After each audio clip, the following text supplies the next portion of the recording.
Cody, I guess let's tackle the first thing. First things first, right? When should you start the recruiting process?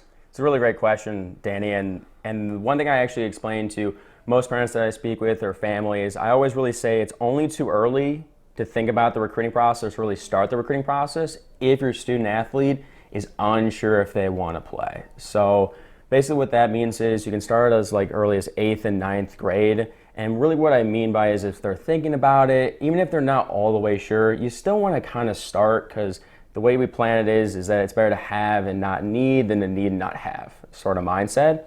So we really want to take about, there's a fixed amount of time that's going to go into the recruiting process no matter when you start. So to be able to start early on, it's going to give you that cushion and enough time to be able to actually accomplish what you want to get at. So, and also just personal lives. I mean, we got work, practice, plays, family trips, homecomings, proms, the whole bunch of other stuff that goes on in our lives that's going to take up, a bunch of time. If we wait too long, it's just going to be more stuff on our plate later in the time. Very true. So what you said is absolutely true. There is a set amount of work that needs to go into recruiting. Whether you start that in 7th and 8th grade or your junior year, that work still needs to get done. Now, what we see and what we hear from a lot of families in cases, they get caught behind. They don't realize how early this can actually start. They're getting engaged here in their junior year, and you've got kids that are verbally accepting full ride scholarships at that point. And coaches are in the process at that point of funneling down what they're trying to do. So the other bit I think you bring up, just practically,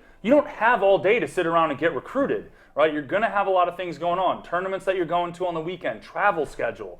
Once you're in high school season, forget it. You don't have time to sit around and get recruited, right? So it takes time to figure these things out, to go about this as a process, which is why we always suggest to start this process early for families. So when should you start the recruiting process? As soon as you are ready to do so.